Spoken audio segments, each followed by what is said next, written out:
அருட்பெருஞ்சோதி அருட்பெருஞ்சோதி தனிப்பெரும் கருணை அருட்பெருஞ்சோதி. எல்லா உயிர்களும் இன்புற்று வாழ்க, வள்ளல் மலரடி வாழ்க வாழ்க, கொல்லா விரதம் குவளை எல்லாம் ஓங்குக, நல்லோ நினைத்த நலம் பெறுக, நன்றி நினைத்த எல்லோரும் வாழ்க இசைந்து. உலக மக்களே, அறிவார்ந்த அன்பர்களே, ஆண்மநேய ஒருமைப்பாடுடைய அன்பர்களே, அருட்பெருஞ்சோதி ஆண்டவருடைய திருவிளையாடல்களை பார்த்து கொண்டிருக்கிறோம். அருட்பெருஞ்சோதி ஆண்டவர் இந்த பிரபஞ்சத்திலே எத்தனையோ திருவிளையாடல்களை செய்து கொண்டிருந்திருக்கிறார்கள். ஆனால் கலியுகத்தினுடைய கடைசி கட்டத்தில் கடைசி திருவிளையாடல் தனது மகனை செல்வப்பிள்ளையை இந்த மண்ணுலகிற்கு ஒரு தாயின் வழியாக வருவிக்க செய்தது. அந்த திருவிளையாடல் 1823 ஆண்டு தொடங்கி 30/1/1874 இரவு 12 மணி வரைக்கும் திருவிளையாடல்கள் தொடர்கிறது. 51 ஆண்டுகள் வரையிலும் அருட்பெருஞ்சோதி ஆண்டவருடைய திருவிளையாடலை திருவிற்பாவிலே வல்லற்பமானவர்கள் எப்படியெல்லாம் நமக்கு அருளி இருக்கிறார்கள் என்பதை ஒவ்வொரு திருமுறையின் வாயிலாகவும் ஒவ்வொரு பதிகத்திலும் ஒவ்வொரு பாடலின் மூலமாக நாம் பார்த்து கொண்டிருக்கிறோம். இந்த பிரபஞ்சம் தோன்றிய காலத்திலிருந்தே சமயங்களும் மதங்களும் மார்க்கங்களும் உருவாகி சைவ சமய தலைவர்களையும் வைஷ்ணவ சமய தலைவர்களையும் இப்படி ஒவ்வொரு சமயத்தினுடைய தலைவர்களையும் உருவகப்படுத்தி அதற்கான இடங்களை தேர்வு செய்து ஆலயங்களை அமைத்து வழிபாட்டு முறைகளை அமைத்து மக்களை வழிபட செய்து விட்டார்கள். இதை திருவருட்பாவிலே நமக்கு வல்லப்பமானவர்கள் தெளிவாக அருளியிருக்கிறார்கள். அதன் பிறகு இந்த சமயங்களும் மதங்களும் மார்க்கங்களும் முடிவடையக்கூடிய காலகட்டங்களில் ஒவ்வொன்றுக்கும் ஒரு ஆயுள் காலம் இருக்கிறது. அதே மாதிரி பதத்தலைவர்களாகிய பிரம்மன், திருமால் போன்றவர்களுக்கும் ஆயுள் காலம் உண்டு.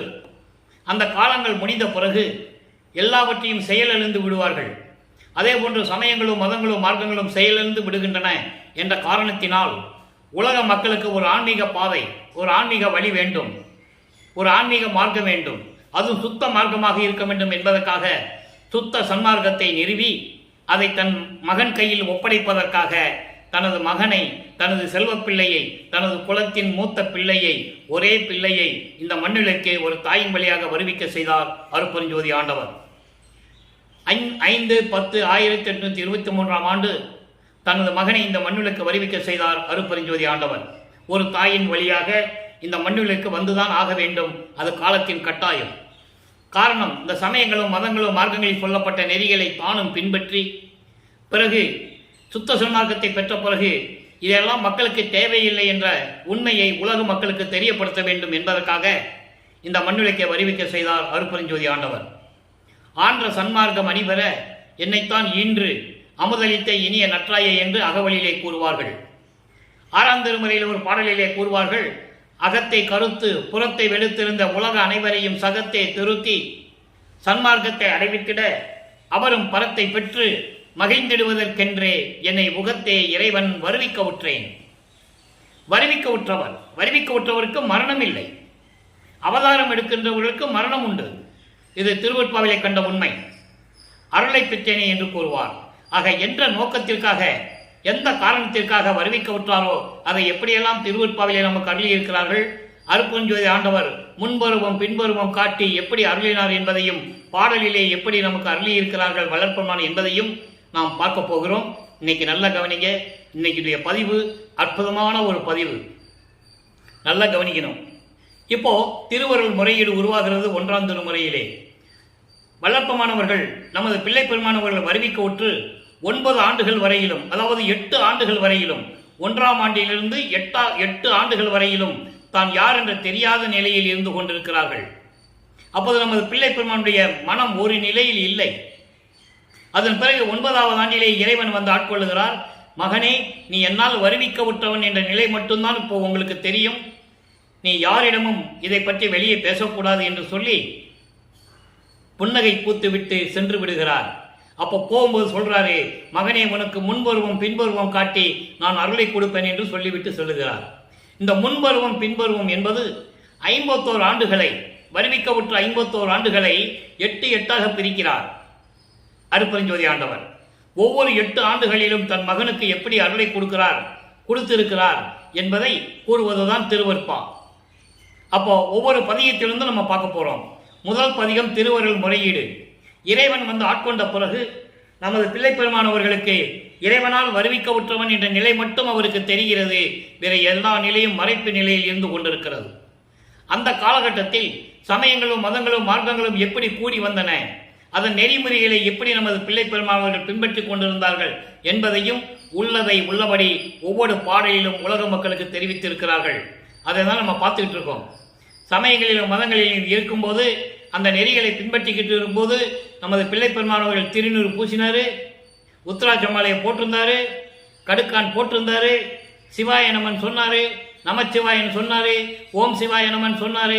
எல்லாமே நம்ம ஒவ்வொரு பதியத்திலிருந்து பார்த்துக்கிட்டு இருக்கோம். இப்போ 1ஆம் திருமுறை திருவருள் முறையீடு 54வது பாடல்.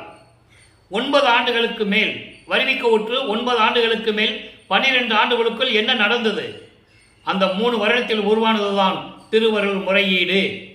அப்போ அந்த திருவருள் முறையீடு 232 பாடல்களையும் ஒவ்வொரு பாடலிலும் ஒவ்வொரு விதமாக இறைவனை எப்படி வேண்டுகிறார், எப்படி முறையீடு செய்கிறார் என்பதை பார்த்து கொண்டிருக்கிறோம். இன்று 54வது பாடல், 54வது பதிவு. இன்றைக்கு நல்ல கவனிங்க.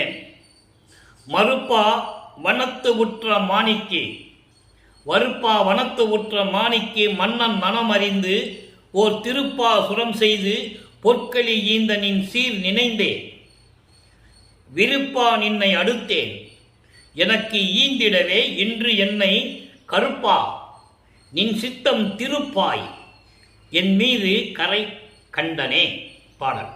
பாடல் உங்களுக்கு புரியாது. பாடல் அற்புதமான பாடல். எனக்கு இறைவன் அறிவித்த விளக்கத்தை உங்களிடம் கூறிக்கொண்டிருக்கிறேன். இலக்கணம், தமிழ் இலக்கணம், இலக்கியம் தெரியாத என்னை சுத்த சன்மார்க்கத்தில் இணைத்து எனக்கு விளக்கம் கொடுத்து 6 திருமதிகளுக்கும் வள்ளற்பமானவர்கள் விளக்கம் கொடுத்து அந்த விளக்கத்தை உங்களிடம் கூறிக்கொண்டிருக்கிறேன். இது எந்த புத்தகத்திலையும் இருக்காது, எந்த நூல்லையும் இருக்காது, எங்கேயுமே இருக்காது. பாடலுடைய விளக்கம் பாருங்க. அதாவது மறுப்பா வனத்து உற்ற மாணிக்கு மன்னன் மனமறிந்து ஓர் திருப்பா சுரம் செய்து பொற்களி ஈந்த நின் சீர் நினைந்து. வறுமையிலே வாடிக்கொண்டிருந்த மதுரை மாநகரிலே வறுமையில் வாடிக்கொண்டிருந்த ஒரு புலவனுக்கு, தரிமி என்ற புலவனுக்கு மன்னனுடைய சந்தேகத்தை தீர்ப்பதற்காக ஒரு பாடலை தயார் செய்து அந்த பாடலை தரிமியிடம் கொடுக்கிறார் இறைவன். ஏனென்றால் வறுமையில் வாழக்கூடிய அந்த புலவனுக்கு அருள் செய்ய வேண்டும். அப்போ பொற்காசுகள் கிடைக்க வேண்டும். மன்னனுடைய சந்தேகத்தை தீர்க்கும் பாடலை அந்த தருமிக்கு அளித்து மன்னரிடம் சென்று பொற்காசுகள் பெற்றுக்கொள்ளு என்று சொல்லி அருள் செய்கிறார். அதுக்கப்புறம் அந்த புராண படங்கள்ல பார்த்துருப்பீங்க. தருமி போய் பொற்காசுகள் கேட்பது, நக்கீரன் பிழையான பாடல் என்று சொல்லுவது, இதெல்லாம் திருவிழை, அதாவது சினிமாக்காக சில மாற்றங்கள்லாம் செய்திருக்கலாம், தவறில்லை. ஆனால் தருமிக்கு பொற்காசுகள் எப்படி கிடைக்குது அதை மட்டும் சொல்றாரு வளர்ப்பமானவர்கள். மன்னனுடைய சந்தேகத்தை தீர்ப்பதற்காக அந்த பாடலை ஒரு புலவனிடம் கொடுத்து, தருமி என்ற புலவனிடம் கொடுத்து, வறுமையில் வாடிக்கொண்டிருந்த அந்த புலவனுக்கு வறுமையை நீக்குவதற்காக அங்கே ஒரு திருவிளையாடல் செய்தார். அதை நினைத்துதான் நான் உன்னிடம் சரணடைந்தேன் என்று சொல்லுகிறார். இப்ப இந்த பாடலை சொல்லும்போது நமது பிள்ளை பெருமான் அவர்களுக்கு 13 ஆண்டுகள் ஆகிவிட்டது. வருவிக்க உற்று 13 ஆண்டுகள் வரையிலும் திருவருள் முறையீடு நடந்து கொண்டிருக்கிறது. அப்ப சொல்றாரு, அதை நினைச்சுதான் இப்படியெல்லாம் நீ அருளை கொடுத்திருக்கிறார். வறுமையில் வாடிய ஒரு புலவனுக்கு பொற்காசுகள் கிடைப்பதற்காக ஒரு பாடலை, மன்னனுடைய சந்தேகத்தை தீர்க்கக்கூடிய ஒரு பாடலை கொடுத்து நீ அருளினாய். அதை நினைத்துதான், அதை நான் மனதில் வைத்துதான் உன்னிடம் சேர்ந்திருக்கிறேன். எனக்கு ஈந்திடவே எனக்கும் அதே போல அருளை கொடுப்பதற்காக, எனக்கு கொடுப்பதற்காக என்னை கருப்பா நின் சித்தம் திருப்பா என் மீது கரை கண்டவனே. இப்பொழுது உன்னாலே வருவிக்க உற்ற நான், இந்த மண்ணுகளுக்கு உன்னாலே வருவிக்க உற்ற நான் வறுமையிலும் துன்பத்திலும் வாடிக்கொண்டிருக்கிறேன். எனக்கு யாரும் துணை இல்லை என்ற நிலையில் இருந்து கொண்டிருக்கிறேன். எனவே கரைகண்டனே, கரைகண்டன் என்பது நீலகண்டன், நீலகண்டன் என்பது விஷத்தை உண்டு கழுத்திலே நிறுத்திய இறைவன். பார்க்கடலை கடையும் போது, அமுதம் வரும்போது பாம்பு விஷத்தை அதில் கக்குகிறது, உமிழ்கிறது. அந்த விஷத்தை உண்டு கழுத்தில் நிறுத்தி கொண்ட இறைவன், அதான் கரைகண்டனே என்று சொல்லுகிறார். எனவே அப்படிப்பட்ட இறைவனே, விரைவில் எனக்கு அருள்வாயாக. உன்னைதான் நான் நம்பிக்கொண்டிருக்கிறேன். உன்னால் வருவிக்க விட்டவன் என்ற நிலை எனக்கு தெரிந்து விட்டது. வெளியே யாரிடமும் சொல்ல முடியாது. எந்த நிலையும் எனக்கு கிடைக்கவில்லை என்று சொல்லி இந்த பாடலை நமக்கு அருளியிருக்கிறார்கள். இது வேறு திருவருள் முறையீடு. இப்போ 13 ஆண்டுகள் கடந்து விட்டது. 13வது ஆண்டுக்கு பிறகு 2ஆம் திருமுறை உருவாகிறது. இரண்டாம் திருமுறை எப்படி உருவாகிறது? திருவருள் வழக்கம் விளக்கம். திருவருள் வழக்கம் விளக்கம் என்பது இறைவனுடைய திருவருளுடைய செயல் எப்படி இருக்கும் அதனுடைய விளக்கம். இறைவனை பற்றி எப்படி பேசுகிறார் அதனுடைய விளக்கம். அப்போ அந்த பதியத்திலே 3வது பாடல். இப்போ இரண்டாம் திருமுறை வரும்போது வல்லப்பெருமான் அவர்கள் திருவொற்றியூர் சொல்லுகிறார். அங்கே தியாகராஜ பெருமானுடைய பவனிய வரிவதை பார்ப்பது நமது 3ஆம் திருமுறையில் கூறுகிறார். அப்போ 3 திருமுறை நடக்கிற வரைக்கும் வல்லப்பெருமான் அவர்கள் இந்த மண்ணுலைக்கு வருவிக்க உற்று 24 ஆண்டுகள் வரையிலும் எப்படியெல்லாம் இறைவனுடைய திருவிளையாடல் நடந்தது என்பதை பார்த்து கொண்டிருக்கிறோம். அதன் பிறகு 4ஆம் திருமுறையிலே எப்படி திருவிளையாடல் செய்து அருளை கொடுத்தார், 6ஆம் திருமுறையிலே எப்படி அருள் செய்து சுத்த சன்மார்க்கத்தை கொடுத்து எப்படி தன் மகனை இறைவனாக்கினார், அருப்பெருஞ்சோதி ஆக்கினார் என்பதை ஒவ்வொரு பாடல் மூலமாக நாம் பார்த்து கொண்டிருக்கிறோம். இப்போ 2ஆம் திருமுறையில என்ன சொல்றாரு? திருவருள் வழக்க விளக்கம், திருவருளின் செயல்முறையினுடைய விளக்கம். அங்க வரும்போது இறைவனை எப்படியெல்லாம் உருவகப்படுத்துகிறார் சொல்லிதான் ஆகணும். சுத்த சன்மார்க்கம் வரும்போது இதெல்லாம் இல்லைன்னு சொல்லணும். அருப்பெருஞ்சோதி மட்டும்தான் சொல்லணும். ஜோதி வடிவில் இருக்கின்ற இறைவன் மட்டும்தான் சொல்ல முடியும். அப்போ அவர் சமயங்களிலும் மதங்களிலும் மார்க்கங்களில் இருக்கும்போது அவருக்கு எந்த நிலையும் தெரியாத நிலையில் இந்த பதிகம் உருவாகிறது. நல்ல கவனிங்க, இறைவனை எப்படி சொல்றாரு? செல் இடிக்கும் குரல் கார் மத வேள சின உடையார் வல் அறுக்கும் கொங்கை மாது ஒரு பாகர் வட பொன் பொற்பை வில் எடுக்கும் கைலர் சாக்கியர் அன்று விரைந்து எறிந்த கல்லடிக்கும் கதி காட்டினார் கான் எம் கடவுளரே. உலக மக்களுக்கு தெரிவிக்கிறார் எப்படிப்பட்ட இறைவன். அவர் தான் என் கடவுள்னு சொல்றாரு. நமச்சிவாயம் சிவாய நம பெயர்களை வச்சுதான் என் கடவுள். இறைவன் தியாகராஜ பெருமான் என்னுடைய கடவுள்னு சொல்றாரு. 6ஆம் திருமுறை வரைக்கும் யார் கடவுள்னு சொல்லணும்ல, அங்க சொல்றதை நம்ம பார்க்கிறோம். இப்போ இங்க என்ன சொல்றாரு? சமயங்களிலும் மதங்களிலும் மார்க்கங்களிலும் அந்த நெறிகளை பின்பற்றி கொண்டு சுத்த சன்மார்க்கம் தெரியாத நிலையில் என்ன சொல்றாரு? அதாவது மேகங்கள் இடிக்கும் போது எப்படி சத்தம் கேட்கும் அது போன்று மதம் பிடித்த யானையை அப்படி இடி சத்தம் கேட்கிற அளவுக்கு கத்தி கொண்டு பிளறி கொண்டு வருகின்ற மதம் பிடித்த யானையை கொன்று அந்த யானையின் தோலை உரித்து ஆடையாக அணிந்து கொண்டவர் சொல்றார். அதான் சொல்றாரு செல் இடிக்கும் குரல். செல் என்பது மேகங்கள் ஒன்று மோதிக்கிட்டா எப்படி இடி சத்தம் கேட்கும் அது போல ஒரு யானை மதம் பிடித்து அட்டூழியம் செய்து கொண்டிருக்கிறது, அட்டகாசம் செய்து கொண்டிருக்கிறது. அந்த யானையை கொன்று அந்த யானையின் தோலை உரித்து ஆடையாக அணிந்த இறைவன் சொல்ற. வல் அடுக்கும் கொங்கை மாது ஒரு பாகர். அதாவது வல் அடுக்கும்னா அழகான ஒரு பெண்ணை இடது பக்கமாக கொண்டவர். உமையாளை பார்வதியை இடது பக்கமாக கொண்ட ஒரு இறைவன் அப்படின்னு சொல்றார். உருவகப்படுத்துகிறார் இறைவனை. உருவகப்படுத்திதான் ஆகணும், காலத்தின் கட்டாயம் அது. அவர் சமயங்களிலும் மதங்களிலும் இந்த பிரபஞ்சம் தோன்றிய காலத்திலே சிவபெருமானை எப்படி உருவகப்படுத்தின? கழுத்தில் பாம்பை அணிந்து கொண்டவன், தலையிலே கங்கையை சூடியவன், பிறை சந்திரை சூடியவன், கையிலே சூலாதம் கொண்டவன், உடுக்கை கொண்டவன், இப்படியெல்லாம் சொல்லும். அதே போன்று இவரும் உருவகப்படுத்துகிறார். இப்படியெல்லாம் இருக்கின்ற இறைவன் வட பொன் பொற்பை வில்லெடுக்கும் கையர். வட திசையிலே இருக்கின்ற இமயமலையை வில்லாக வளைத்து கையில் எடுத்துக்கொண்டவர். அப்படிப்பட்ட இறைவன் இமயமலையை வில்லாக வைத்து எடுத்துக்கொண்டவர். சாக்கியர் அன்று விரைந்து எரிந்த கல்லடிக்கும் கதி காட்டினார். சாக்கிய நாயனார் கல்லால் எரிந்து சிவபெருமானை வழிபட்டார். அதற்காகவே அவருக்கு அடைக்கலம் கொடுத்தார் என்று சொல்லுகிறார். அதாவது பிரபஞ்சத்தில் நடந்த இறைவனுடைய திருவிளையாடலை அங்கே கூறுகிறார். அதே போன்று எனக்கும் திருவிளையாடல் செய்து எனக்கு அருள வேண்டும், ஏனென்றால் நீதான் என் கடவுள் என்று சொல்லுகிறார். கதி காட்டினார் எம் கடவுளரே. என்னுடைய இறைவன் இப்படியெல்லாம் பிரபஞ்சத்தில் திருவிளையாடல் செய்து கொண்டிருந்தார் என்பதை இங்கே காட்டுகிறார். இங்கே இந்த விளக்கம் பார்ப்பதற்கு முன்னால் ஒரு சின்ன விளக்கம். இதை நான் ஏற்கனவே அடிக்கடி கூறுவதுண்டு. ஒவ்வொரு யுகத்திலும் முன்னால் யுகத்தில் நடந்ததை பின்னால் யுகத்தில் வந்தவர்கள் சரியாக கூறியதில்லை, விளக்கங்கள் கூறியதில்லை. ஆனால் வல்லப்பமானவர்கள் 4 யுகங்களிலுமே கிரேதயுகம், திரேதயுகம், துவாரயுகம், கலியுகம், இந்த 4 யுகங்களிலுமே நடந்ததை திருவருட்பாவிலே நமக்கு அருளி இருக்கிறார் என்பதுதான் சிறப்பு அம்சம். இப்போ இந்த விளக்கம் சொல்லியாச்சு. எப்படிப்பட்ட இறைவன் சொல்லியாச்சு.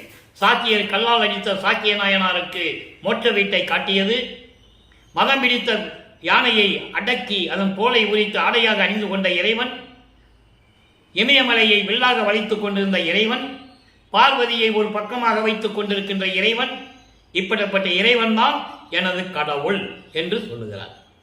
அப்போ சுத்த சரணாகத்தை பெற்ற பிறகு யார் கடவுள்னு சொல்லணும்ல, அந்த விளக்கத்தை நம்ம பார்க்க போறோம். இது இறைவனுடைய திருவிளையாடல் நடந்து கொண்டிருக்கிறது. இப்போ 3ஆம் திருமுறை பாருங்க.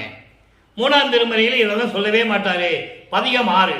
1ஆம் திருமுறையில பதிகம் 6ல திருவருமுறையீடில் எப்படி நடக்குது, 2ஆம் திருமுறையில பதிகம் 6ல எப்படி இறைவனை உருவகப்படுத்தி இவர் தான் என் கடவுள்னு சொல்றாரு. 3ஆம் திருமுறையில பதிகம் 6. ஒவ்வொரு பதிகத்துக்கும் ஒரு தொடர்பு உண்டு. இங்கே இன்பக் கிளவி என்ற பதிகத்திலே 3வது பாடல். இன்பக் கிளவி என்பது இறைவனுடைய செயலை இன்பமாக சொல்லுகின்ற ஒரு சொல். இன்பமாக சொல்லுவது, தன்னை பெண்ணாக உருவகப்படுத்தி ஒரு அதாவது இறைவனை காதலனாக உருவகப்படுத்துவது. ஒரு ஆண் ஒரு பெண் ஒரு ஆணை காதலிக்கும் போது அந்த பெண்ணுக்கு எவ்வளவு இன்பம் இருக்கும். அதே போன்று காதலனை பார்க்க முடியாவிட்டால் காதலி எவ்வளவு வருத்தப்படுவாள். அந்த நிலையை, அந்த மாதிரி ஒரு மனநிலை அவருக்கு அப்போ இருக்கு. ஏன்னா இறைவன் மேலே காதல் கொண்டுள்ளார், காதல்,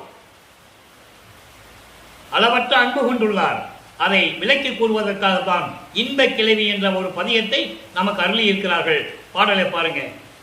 தருவார் தருவார் செல்வ முதல் தருவார், ஒற்றி தலம் அமர்வார், மறுவார் மறுவார் தமது மன வருவார், மறுவார் கொன்றை மலர் புனைவார், திருவார் புயனும் மலரோனும் தேடும் தியாக பெருமான். நல்லா பார்க்கணும். இங்கே தியாக பெருமானை தேடுறாருன்னு சொல்லுவாரு. சுத்த சன்மார்க்கத்தை பெற்ற பிறகு அருட்பெருஞ்சோதியை தேடுகிறார் என்று சொல்லுவாரு. அந்த வித்தியாசத்தை நீங்க புரிஞ்சுக்கணும். அப்போ சமயங்களும் மதங்களும் மார்க்கங்களும் எப்படியெல்லாம் அருட்பெருஞ்சோதி என்ற பெயரை மறைத்துக் கொண்டிருந்தன என்பதை வல்லப்பெருமான் தெளிவாக கூறுகிறார். அதை நீங்கள் புரிஞ்சுக்கணும். வருவார் வருவார் என நின்று வழி பார்த்து இருந்தேன் வந்தீலரே. இந்த வருவார் வருவார் என்று வழி பார்த்து இருந்தேன் சொல்றாரு. காரணம், 9வது ஆண்டில் ஆட்கொண்ட பிறகு, அதன் பிறகு இறைவன் வருவான் வருவான் என்று நான் காத்து கொண்டிருக்கிறேன், வரவில்லை. மாலையிட்டார், அதாவது மாலையிட்டார் என்று சொல்லுவது என்னை ஆட்கொண்டாரே தவிர திரும்பி வரவில்லை என்று சொல்லுவார். அது இரங்கல் மாலையிலே 31 பாடல்ல பார்த்தோம். அதான் இங்கேயும் சொல்லுவாரு, தருவார் தருவார், அவர் எப்படியும் தருவார், அருள் செல்வம் தருவார், ஒற்றிகளம் அமர்வார், திருவொற்றில் இருக்கின்ற இறைவன். மறுவார், மறுவார் என்றால் தன்னை வணங்குகின்றவர்களுக்கு அருளை கொடுப்பார். தமது மன வருவார், அதாவது தன்னை வணங்குகின்றவர்களுக்கு, தன்னை வணங்குகின்றி அருளை வேண்டும் என்று வேண்டிக் கொள்பவர்களுக்கு அருளை கொடுப்பார். மறுவார் கொன்றை மலர் புனைவார், மனம் உள்ள கொன்றை மலர்களை தொடுத்த மாலையை சூடிக்கொண்டிருப்பாய் இறைவன். இறைவனுக்கு பிடித்தது கொன்றை மலர். அப்போ அடுத்து சொல்றவங்க, திருவார் புயனும் மலரோனும் தேடும் தியாக பெருமானார்.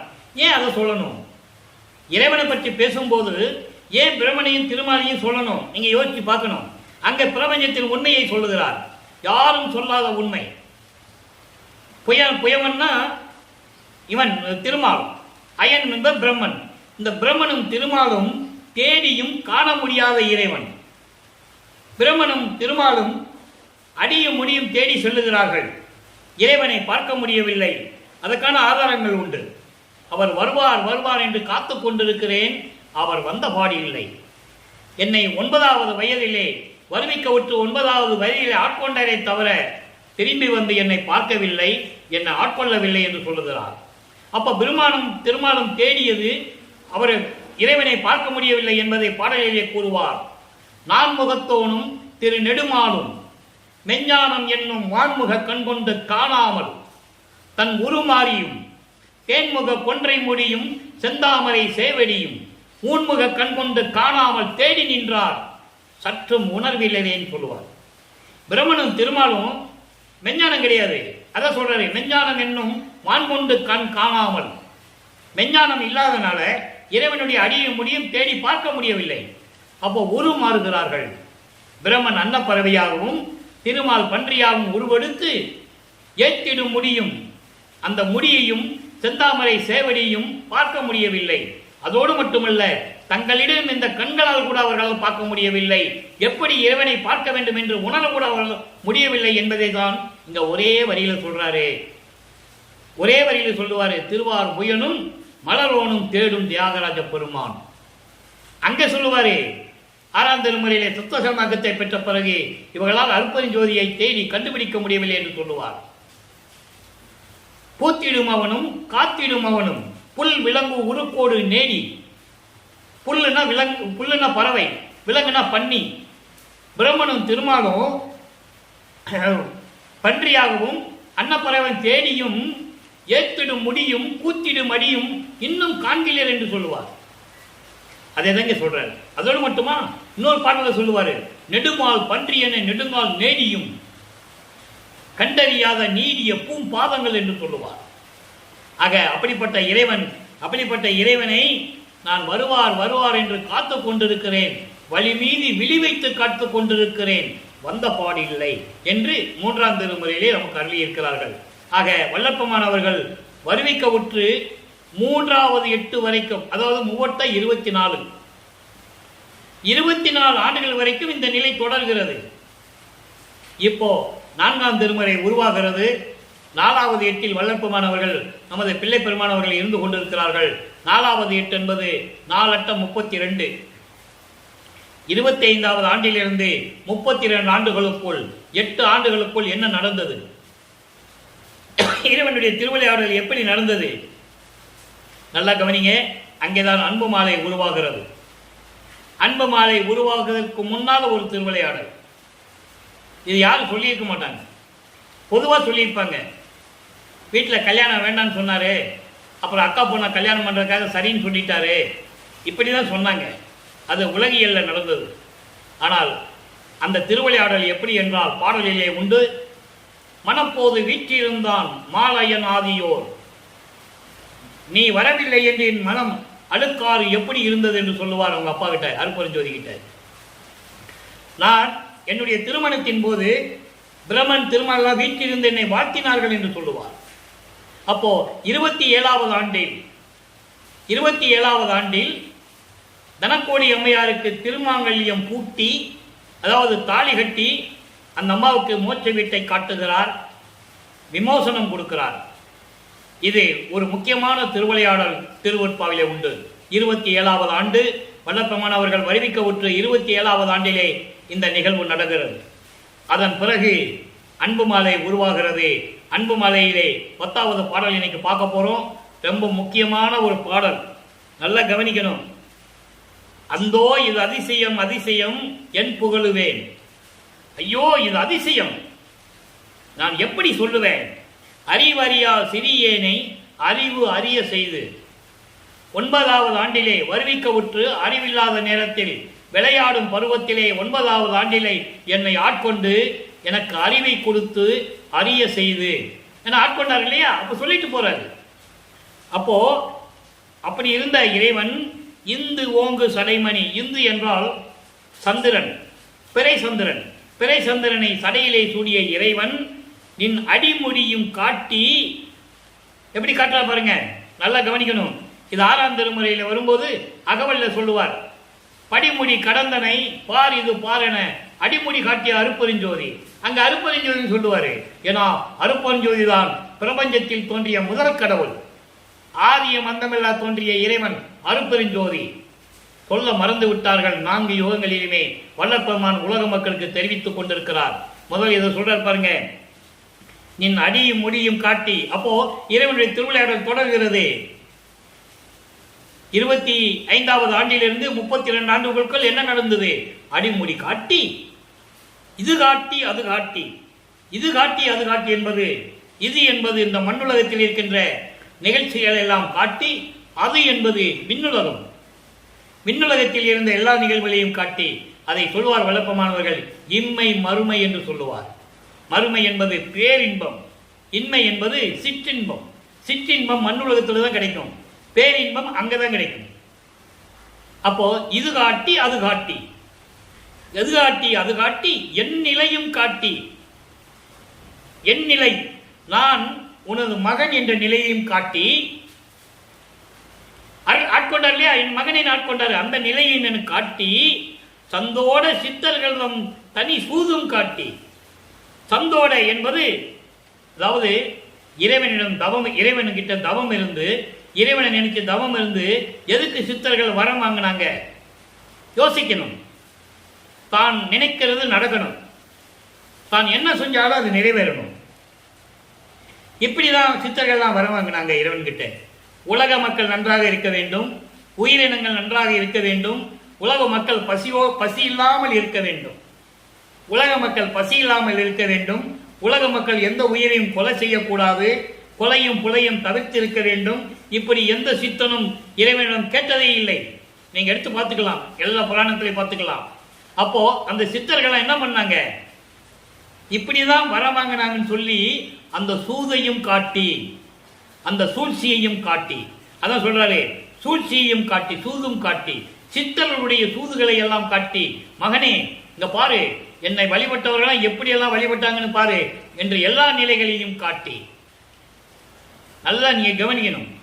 தாங்கள் சந்தோஷமா இருக்க வேண்டும் என்பதற்காக சந்தோட, தாங்கள் சந்தோஷமா இருக்க வேண்டும், மகிழ்வோடு இருக்க வேண்டும், இந்த உலகம் தங்களை போற்ற வேண்டும் என்ற ஒரே காரணத்திற்காக தவம் இருந்து இறைவனிடம் எப்படியெல்லாம் அருளை பெற்றுக் கொண்டார் என்ற சூழ்ச்சிகளெல்லாம் எனக்கு காட்டி, சாகாத நிலையை காட்டி. நல்லா கவனிக்கணும், சாகாத நிலை காட்டுகிறார், இன்னும் கொடுக்கல. ஏன்னா அப்ப சுத்த சன்மார்க்கம் இன்னும் வாங்கல. அவரு சமயங்களையும் மதங்களையும் மார்க்கங்களையும் விட்டு வர சொல்லிட்டாரு, வந்துட்டாரு. இன்னும் சுத்த சன்மார்க்கத்தை கையில கொடுக்கல.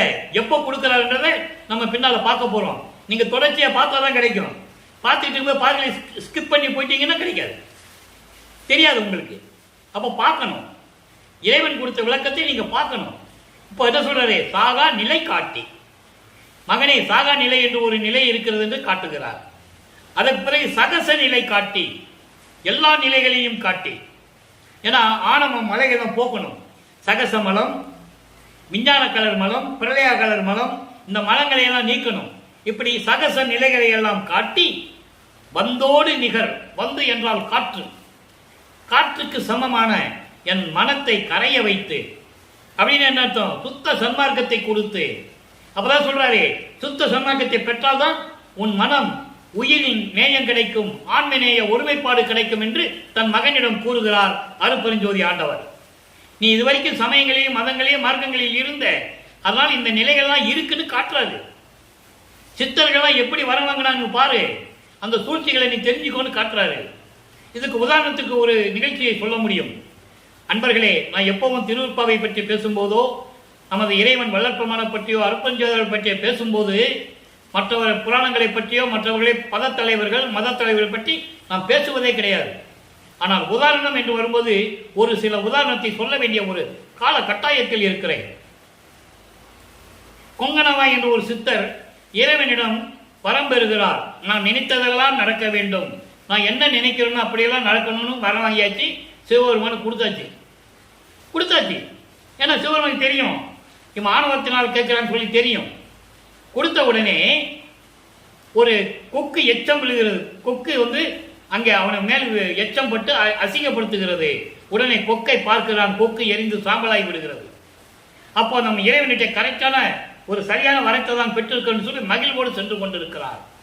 இதை புராணங்களை கூட நீங்க படித்திருக்கலாம். ஆக போகும்போது ஒரு பெண் வீட்டில் நின்று கொண்டு பசிக்குது, சாப்பாடு கொடுன்னு கேட்க, அந்த பெண் இருங்கள் முனிவரே, என் கணவனுக்கு பணிவிடை செய்துவிட்டு தருகிறேன் என்று சொல்லி போய்விடுகிறாள். பெண் வருவதற்கு நேரமாகிறது. அந்த பெண்மணி வருவதற்கு இவர் கோபப்பட்டு கண்ணை உருட்டி பார்க்கிறான், எரித்து விட வேண்டும் இவளை என்று. ஆனால் அந்த பெண் சொல்லிவிட்டால், கொக்கென்று நினைத்தாயா கொங்கணவா என்று. அவன் ஆணவம் அடங்கிற்று. இப்படிதான் சித்தர்கள் வரம் வாங்கி இருக்கிறார்கள்.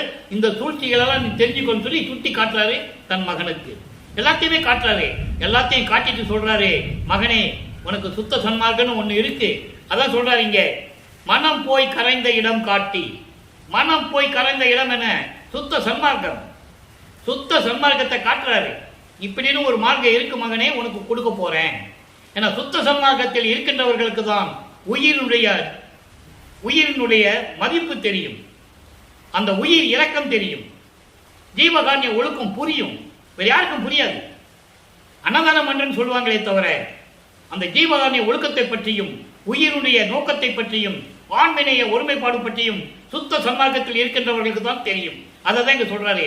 என்னுடைய மனம் காற்று போல, காற்றோடு கலந்தது போல என் மனதை அந்த இரு கரையும் இடம் காட்டி சுத்த சன்மார்க்கத்தை காட்டி மகிழ்வித்தாய். என்னுடைய திருவிளையாடல் நடக்குது. மகனுக்கும் தந்தைக்கும் திருவிளையாடல் நடந்து கொண்டிருக்கிறது. மகன் சொல்லுகிறார், நீ மகிழ்வித்தாய் என்னை. அப்போ இதுவரைக்கும் பட்ட வருவிக்க விட்டு 32 ஆண்டுகள் பட்ட துன்பம் போய்விட்டது சொல்லுவாரு. அந்த பாடலை பின்னால பார்க்க போறோம். அது சுத்த சன்மார்க்கத்தில் இருக்கு. 32 வருடங்கள் பட்ட பாடு, பட்ட துன்பங்கள் எல்லாம் ஒழித்து விட்டது, சாம்பலாகி விட்டது என்று சொல்லுவார். அதை நம்ம பார்க்க போறோம். நீங்க நல்லா கவனிச்சுக்கங்க. இப்போ 4ஆம் திருமுறையிலே இறைவனுடைய திருவிளையாடல் எப்படி நடந்தது. நீ அருளின் வன்மை எவருக்கு உள்ளதே? உன்னுடைய அருளின் தன்மை, அந்த கருணை, அந்த தயவு யாருக்குமே இல்லை என்று சொல்லுகிறார். இது 4ஆம் திருமுறையோடு முடிகிறது. ஆக வல்லப்பமானவர்கள் வருவிக்க விட்டு 32 ஆண்டுகள் வரைக்கும், அதாவது 24 ஆண்டுகள் வரைக்கும் எதுவுமே நடக்காது. 25வது ஆண்டிலிருந்து இறைவனுடைய திருவிளையாடல் மீண்டும் தொடர்கிறது. அதனுடைய முதல் நிலை நனக்கோடி அம்மையாருக்கு தாலி கட்டி அந்த அம்மையாரை மோட்ச வீட்டை காட்டி விமோசனம் கொடுக்கிறார். அதன் பிறகு இந்த நிலை உருவாகிறது. இந்த நிலை உருவாகின பிறகு சென்னையை விட்டு வெளியே கிளம்புகிறார். 33வது ஆண்டில் சுத்த சன்மார்க்கத்தை பெறுகிறார். இதெல்லாம் எப்படி உனக்கு தெரியணும்னு என்ன கேட்கக்கூடாது. அதெல்லாம் இறைவன் கொடுத்தது. திருவருட்பாவிலே இருக்குது. திருவருட்பாவை ஊன்றி படித்தால் இந்த விளக்கங்கள்லாம் புரியும். அப்போ 6ஆம் திருமுறை உருவாகிறது. பதிகம் 18 நல்லா கவனிக்கணும். திருக்கதவம் திறத்தல் 6வது பாடல். திருக்கதவம் திறத்தல் என்பது ஒவ்வொரு பாடலை கேட்பாரு. உன் உள்ளத்துல என்னை பத்தி என்ன நினைச்சிருக்கேன்னு தெரியல, எனக்கு ஒரே குழப்பமா இருக்கு, உன் உள்ளத்தை திறந்து எனக்கு உண்மையை சொல்லுன்னு சொல்லுவாரு. அததான் இந்த பதியத்துல 6வது பாடல்ல பார்க்கிறோம். நல்லா கவனிங்க. பொய் உடையார் விளைகின்ற புணர்ச்சி விளைந்தேனோ. ஒவ்வொரு வரியும் அவ்வளவு அற்புதமான விளக்கங்கள். பிரமிப்பா இருக்கும் உங்களுக்கு. இவ்வளவு விளக்கம் திருவருட்பால இருக்கா, யாரும் இது வரைக்கும் சொல்லலையேன்னு உங்களுக்கு ரொம்ப பிரமிப்பா இருக்கும். திருவருட்பா அவ்வளவு மெய் சிலிக்கக்கூடிய வைக்கக்கூடியது. அருள், அருள் பட்டகம், அருள் கடல் திருவருட்பா. என்ன சொல்றார் பாருங்க. பொய் உடையார் விளைகின்ற புணர்ச்சி விளைந்தேனோ. பொய் உடையார் யார்? மனுஷன் உலகில பொய் சொல்றது மனிதன் இயல்பு. இங்க பொய் உடையார் அதல்ல. பொய் உடையார் என்பது பொய்யான நெறிகளை பின்பற்றி கொண்டிருந்தவர்கள். சமயங்கள், மதங்கள், மார்க்கங்களுடைய நெறிகளை பின்பற்றி விரும்பி ஏற்றுக்கொண்டிருந்தவர்களுடைய புணர்ச்சி விளைந்தேனா. புணர்ச்சி என்கிறது 2 விதமா இருக்கு. இயல்பு புணர்ச்சி, இயல்பு புணர்ச்சி, விகார புணர்ச்சி 2 இருக்கு. இயல்பு புணர்ச்சி என்பது உலகியலிலே இயல்பாக என்ன உணர்வு இருக்கும்? நிறைய சம்பாதிக்கணும், பங்களா கட்டணும், கார் வாங்கணும், நகை செய்யணும், வசதியா இருக்கணும், நல்ல மனைவியை பார்த்து, நல்ல ஒரு பெண்ணை பார்த்து கல்யாணம் பண்ணணும், பிள்ளைகளை பெற்றுக்கணும். இது இயல்பான புணர்ச்சி, உலகியல் புணர்ச்சி. விகார புணர்ச்சி என்பது அடாவடித்தனமாக செய்யக்கூடிய செயல்கள், காம புணர்ச்சி. இப்படி 2 புணர்ச்சிகளை நான் விரும்பினேனா, உங்ககிட்ட கேட்டனா? எப்படி சொல்ற பாருங்க. இது உங்ககிட்ட கேட்டனா? கேட்கல. அடுத்து பாருங்க. பூன விளைந்தேனோ. நல்லா ஆட வேணும், அணிகள் வேணும், நகை வேணும்னு உங்ககிட்ட கேட்டனா? கேட்கல. வான் காண விளைந்தேனா. விண்ணுலகத்தில் இருக்கின்ற தேவர்கள் அனுபவிக்கின்ற சுகம் நான் கேட்டனா? கேட்கல. மெய்யுடையாய். மெய்யுடையாய் என்றால் இயற்கை உண்மை விளக்க கடவுளே, அருட்பெருஞ்சோதி ஆண்டவனே, என்னோடு நீ விளையாட விளைந்தேன். நீ என்னோட விளையாடணும். விளையாடணும் என்ன? என்னை ஆட்கொண்டு எல்லாரையும் கொடுத்து எனக்கு அந்த செயல்களை செய்யும்படி எனக்கு உத்தரவிட வேண்டும். அதான் விளையாட விளைந்தேனா. விளையாட விளைந்தேன். அதைத்தானே விரும்பினேன். உங்ககிட்ட புணர்ச்சி, அதாவது சொத்து சுகம் கேட்கல, நல்ல மனைவி மக்கள் வேணும்னு நான் கேட்கல, அணிகலன் கேட்கல, தேவர்கள் அனுபவிக்கின்ற சுகத்தை நான் கேட்கல. அருட்பெருஞ்சோதி ஆண்டவரே, என்னோடு நீ விளையாட விளைந்தேன். எனக்கு அருளை கொடுத்து நீ என்னோட இருக்கணும் தானே சொன்னேன். அந்த என்ன விளையாட்டு என்பதை பின்னால் சொல்றாரு பாருங்க, அற்புதமா இருக்கும். விளையாட்டு என்பது ஞானம் விளையும் விளையாட்டு. அதான் அருளை கொடுக்கணும், ஞானத்தை கொடுக்கணும், எனக்கு எல்லா அருளையும் கொடுத்து எல்லாவற்றையும் நீ செய்யணும், அந்த விளையாட்டை தான் நான் சொன்னேன் அப்படின்ற. எவ்வளவு அற்புதமா சொல்றாரு பாருங்க. சின்ன பிள்ளைக்கு, சின்ன குழந்தைக்கு சொல்ற மாதிரி உலக மக்களுக்கு சொல்லிட்டு இருக்காரு. யார் மக்கள்கிட்ட சொன்னது? இது வரைக்கும் யார் சொல்லலையே. 202 வருஷமா யார் சொன்னது? வல்லபெருமானை பத்தி யார் பேசியிருக்காங்க? பேசுனாங்க, பொதுப்படையா பேசுனாங்க. உண்மை. இங்க பிறந்தாரு, அங்க பிறந்தாரு, 5வது 6வது மணிக்கு 5வது குழந்தையா பிறந்தாரு, மருதுல பிறந்தாரு, அங்க போனாரு, இங்க போனாரு, இதெல்லாம் பேசுவாங்க. இந்த மாதிரி பாடல் இருக்கிறது மக்களுக்கு விலைக்கு சொல்லணும். அடுத்து சொல்ல பாருங்க, பண்பறிந்து நண்பு வைத்த பண்புடையாய் இன்னே செய்யுடை என்னோடு கூடி ஆட எழுந்தருள்வாய் சித்த சிகாமணியே திருநட நாயகனே. என்னுடைய பண்பறிந்து என் குணம் உனக்கு தெரியும். உன்னால் வருவி கூட்ட மகன் நான். சமயங்களிலும் மதங்களிலும் மார்க்கங்களிலும் இருக்க வச்சு எப்படியெல்லாம் வழி நடத்தினேன், எப்படியெல்லாம் திருவிளையாடல் செய்தாய். அப்படிப்பட்ட இறைவனே, என்னோடு கூடி ஆட வேண்டும், என்னோடு கூடி நீ அருள் செய்ய வேண்டும். சீக்கிரம் வந்து எனக்கு அருள் கொடுப்பாயாக. என் உள்ளத்தில் இருக்கின்ற சுத்த சன்மார்க்க தலைவனே, திருநட நாயகனே என்று சொல்லி இந்த பாடலை நமக்கு அருளி இருக்கிறார்கள். அடுத்த பதியம் பாருங்க, பிள்ளை சிறு விண்ணப்பம். பிள்ளை சிறு விண்ணப்பத்தில் என்ன சொல்றாரு? விண்ணப்பம் வைக்கணும். ஏன்னா சமயங்களிலும் மதங்களிலும் மார்க்கங்களிலும் வெளியே வராரு, சுத்த சன்மார்க்கத்தை கொடுக்கிறாரு, அப்பா கொடுக்கிறாரு. அப்போ இவருடைய மன குமுறலை, மனதில் என்ன இருக்கிறதோ உள்ளபடி தந்தைகிட்ட சொல்லணும். அதை உலக மக்களுக்கு தெரிவிக்கிறார். அன்பர்களே, திருவருப்பா என்பது நல்லா கவனிச்சுக்காங்க. திருப்பாவுடைய கான்செப்ட் என்னன்னா, திருவருப்பாவுடைய நோக்கம் என்னவென்றால், இந்த சமயங்களும் மதங்களும் மார்க்கங்களும் சூழ்ந்திருந்த காலகட்டங்களில் எப்படியெல்லாம் மக்கள் இருந்தார்கள், நானும் இப்படிதான் இருந்தேன். சுத்த சன்மார்க்கத்தை பெற்ற பிறகு அதனுடைய நிலை மாறிவிட்டது. எனவே அது தேவையில்லை, உலக மக்களுக்கு அது தேவையில்லை. சுத்த சன்மார்க்கம் ஒன்று போதும். இதுதான் திருவருப்பாவுடைய கான்செப்ட். இப்ப பாருங்க, பிள்ளை சிறு விண்ணப்பத்தில் 4வது பாடல் என்ன சொல்றாரு? பொய் பிள்ளை அனந்தம் புகழ்கின்றேன். பொய் பிள்ளை அனந்தம் புகழ்கின்றேன். அனந்தம் என்பது கணக்கிலே சொல்ல முடியாது, கணக்கிட்டு சொல்ல முடியாது. அவ்வளவு பொய் சொல்லியிருக்கேன், தவறுகளை செய்திருக்கிறேன். காரணம் எனக்கு எதுவுமே தெரியாது. அதான் சொல்றாரு, அதில் ஓர் புல் முனை ஆயினும் நைப்பிழை உலகில் நவின்றேன். என்ன சொல்றாருன்னா, நான் சமயங்களிலும் மதங்களிலும் மார்க்கங்களில் இருக்கும்போது நிறைய பொய் சொல்லியிருக்கேன், நிறைய தவறுகள் பண்ணியிருக்கேன். அது கணக்கில் அடக்கமே இருக்காது. அந்த காலகட்டத்தில் ஒருத்தர் துன்பப்படும் போது ஒரு சிறு துரும்பளவு கூட நான் அவங்களுக்கு உண்மையை சொல்லவில்லை. காரணம் தெரியாது. அதான் சொல்றாரு, நைப்பிழை உலகில் நவின்றேன். எப்பா இங்க போகாத, அது தப்பு, அது தவறான செயல், அது நமக்கு துன்பத்தை தான் கொடுக்கும், கஷ்டத்தை தான் கொடுக்கணும்னு நான் யார்கிட்டையும் ஒரு புல் அளவு கூட, ஒரு துரும்பு அளவு கூட நான் சொன்னதில்லை. பிறர்பால் நன்னிய கருணையால் கை பிழையால் கருதுகின்றேன். பிறர்பால் நன்னிய கருணையால், அடுத்தவங்க மேல ஏற்பட்ட அந்த தயவால், கருணையால், மற்றவர்களும் இருந்த கருணையால் பல தவறுகளை விட்டுவிட நினைத்து கொண்டிருக்கிறேன். ஐயோ நம்ம தவறு பண்ணிவிட்டோமே, இது சரியில்லையே, இதெல்லாம் செய்யக்கூடாது என்ற ஒரு தயவாலையும் கருணையாலையும் அதை விட்டு விடலாம் என்று நான் நினைத்துக் கொண்டிருக்கிறேன். அதான் கருதுகின்றேன் என்று சொல்லுகிறார். சமயங்களிலும் மதங்களிலும் மார்க்கங்களிலும் இப்படியெல்லாம் இருந்துட்டேன். ஒரு துரும்பளவு கூட நான் யாருக்கும் துன்பம் வந்து விடுவேன் நான் சொன்னதில்லை. ஆனா இப்ப எப்படின்னா, அவங்க மேல ஏற்படுகின்ற கருணையாலும் தயவையாலும் இதெல்லாம் வேண்டாம், இதெல்லாம் விட்டு விடுவீர்கள் என்று சொல்ல நினைக்க கருதுகின்றேன். ஏன்னா அதான் சுத்த சன்மார்க்கம். சமயங்களையும் மதங்களையும் மார்க்கை விட்டு வந்திருக்கப்பான்னு சொல்லணும். இப்ப நினைக்கிறார், கருதுகின்றேன், என் கடல் பதம் விளைகின்றேன் அல்லால், உன் திருவடியை மட்டும்தான் நான் விரும்பினேனே தவிர செய்பிள்ளை வேறொன்றும் அறியிலேன். நான் என்ன தவறு செய்தேன், எப்படி செய்தேன் எனக்கு தெரியல. உன் திருவடியுடைய திருவருள் தான் எனக்கு நான் விரும்பினேன், அதை தான் நான் வேண்டினேன். அது மட்டுமல்லாம இதெல்லாம் எனக்கு தெரியலையே, அந்தோ திருவுள்ளம் அறியுமே என்றால், இதை உன் திருவுள்ளம் தெரியுமே, நீ தானே திருவிளையாடல் செய்து கொண்டிருக்கிறாய், என்னை வைத்துக் கொண்டு எவ்வளவு திருவிளையாடல் செய்து கொண்டிருப்பாய் என்பது உனக்கு தானே தெரியும், இதுவும் உனக்கு தெரியும் இல்ல.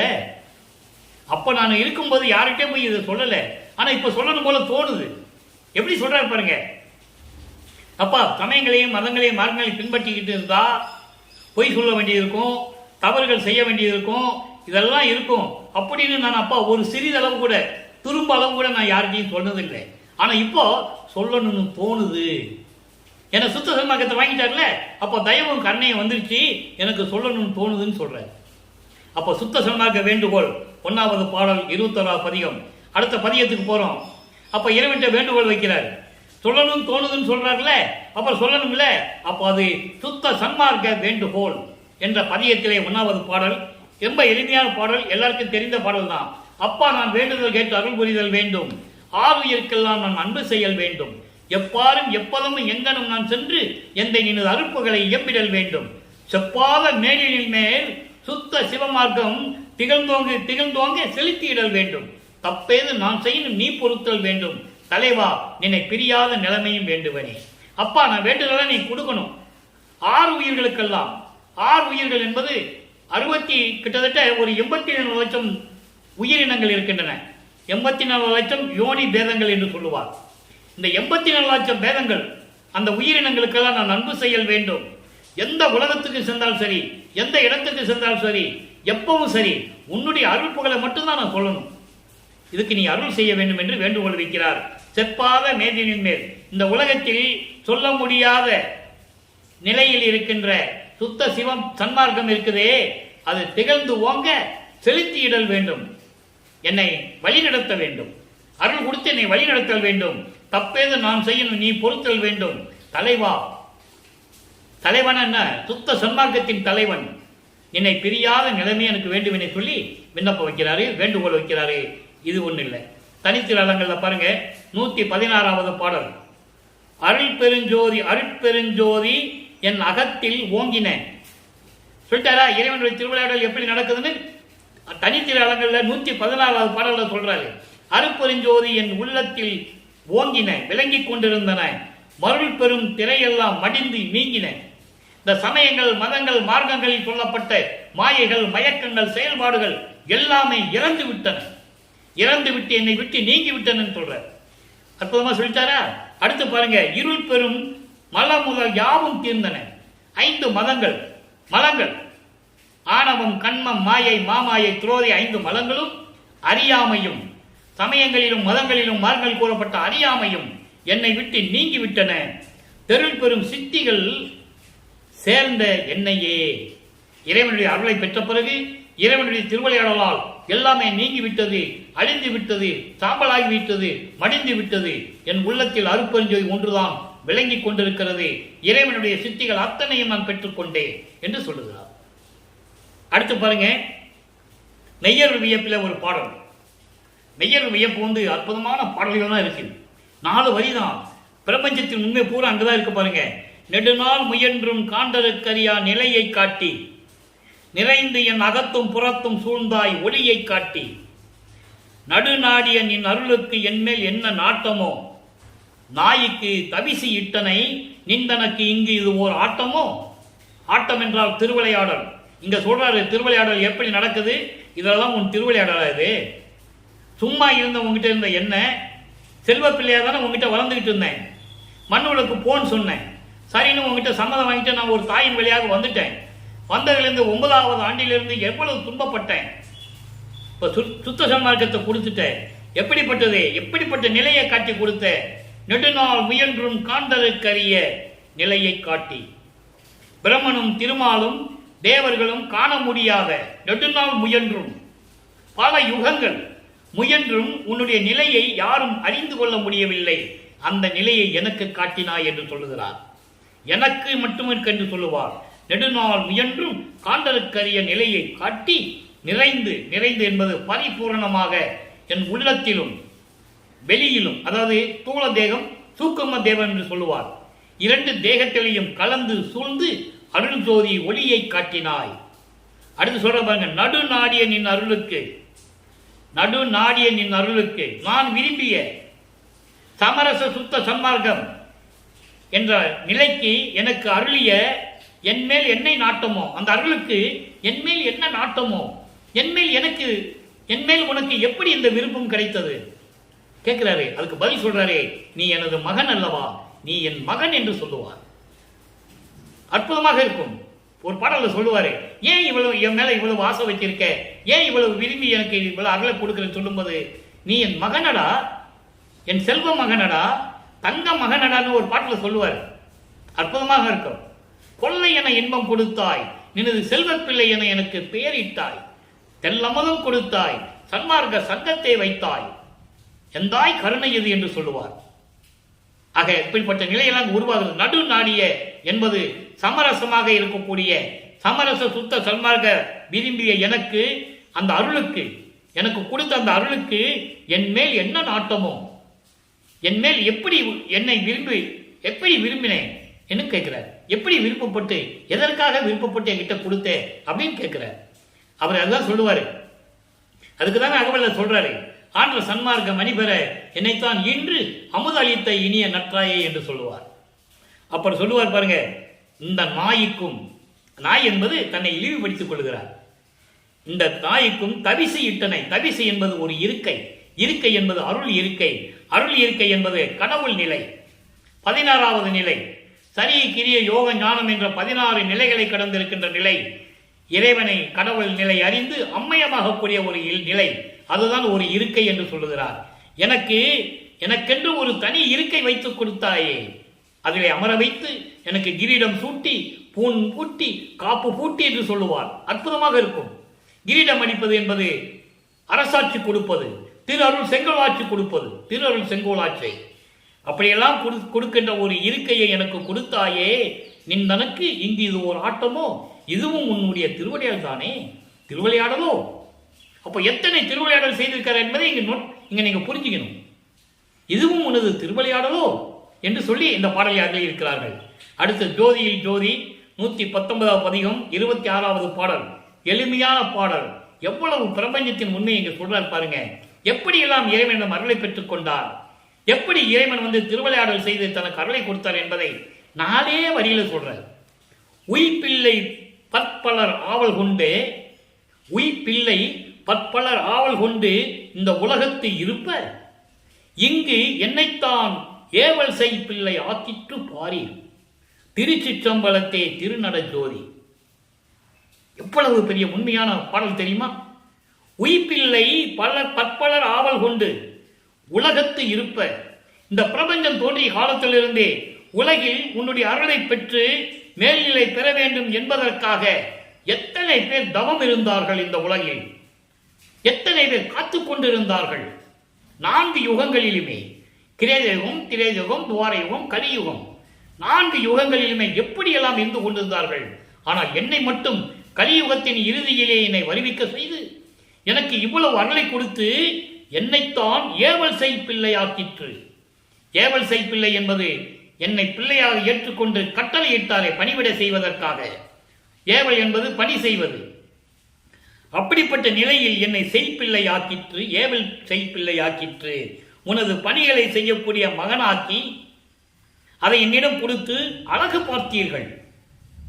திருச்சிற்றம்பலத்திலே அருளடம் செய்து கொண்டும் அருளாட்சி செய்து கொண்டிருக்கின்ற அருட்பெருஞ்சோதி ஆண்டவரே, நீ என் தந்தை அல்லவா, நான் உனது மகன் அல்லவா, இந்த பிரபஞ்சத்தை இயக்கக்கூடிய அத்தனை சக்திகளையும் எனக்கு கொடுத்து மகிழ்வோடு மகிழ்விக்க செய்து என்னை ஆட்கொண்டேரே என்று சொல்லி இந்த பாடலை முடிக்கிறார்கள்.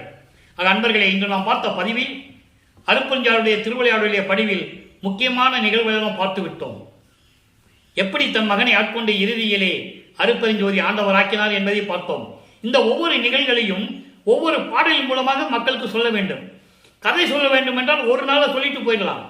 ஆனால் பாடலை சொல்லி, பாடலுடைய விளக்கத்தை சொல்லி, அதனுடைய உண்மைகளை சொல்லி, வல்லப்பெருமானுடைய கடவுள் நிலையை சொல்லி மக்களுக்கு புரிய வைக்க வேண்டும். அது இந்த வள்ளலார்களினுடைய கடமை. அதற்காகவே இறைவன் என்னை ஆட்கொள்ளப்பட்டவன், நான் இறைவனால் ஆட்கொள்ளப்பட்டவன், நான் சொல்லிதான் ஆகணும், காலத்தின் கட்டாயம். எனவே அன்பர்களே, நீங்களும் மகிழ்வோடு இந்த பதிவை பார்க்க வேண்டும், தொடர்ந்து பார்க்க வேண்டும். அப்பதான் இறைவனுடைய நிலை, வல்லப்பெருமானுடைய அருள் நிலையெல்லாம் உங்களுக்கு புரியும். எனவே மக்களே, நீங்களாம் சுத்த சன்மார்க்கத்தில் இணைந்து சமயங்களிலும் மதங்களிலும் மார்க்கங்களில் கூறப்பட்ட வேறுபாடுகளை எல்லாம் நீக்கி, உருவ வழிபாட்டை நீக்கி, கொலையும் குலையும் தவிர்த்து உயிர்களை கொலை செய்வது, அந்த கொலை செஞ்ச உயிர்களை பிண்டங்களை பிணங்களை உணவாக எடுத்துக்கொள்ளுவது, இந்த நிலைகளில் இருந்தெல்லாம் மாற வேண்டும். உயிர்கள் மீது இரக்கம் இருக்க வேண்டும். ஆன்மநேய ஒருமைப்பாடு இருக்க வேண்டும். உருவ வழிபாடை நீக்க வேண்டும். ஜோதி வழிபாடை மேற்கொள்ள வேண்டும். இதுதான் சுத்த சன்மார்க்கத்தின் கொள்கைகள். இதையெல்லாம் மேற்கொண்டு நீங்கள் இறைவனை வணங்கி இறைவனுடைய செல்வங்களையும் எல்லாம் பெற்று இந்த வையகத்திலே நீங்கள் வாழ்ந்து சிறப்போடு இருக்க வேண்டும் என்பதற்காக இறைவன் தயவோடையும் கருணையோடையும் கூறி இந்த வள்ளலார் மொழியன் விடைபெறுகிறேன். மீண்டும் நாளை சந்திப்போம். நன்றி, வணக்கம். அருட்பெருஞ்சோதி அருட்பெருஞ்சோதி தனிப்பெரும் கருணை அருட்பெருஞ்சோதி. மீண்டும் நாளை இறைவனுடைய அருட்பெருஞ்சோதியுடைய திருவிளையாடல் தொடரும்.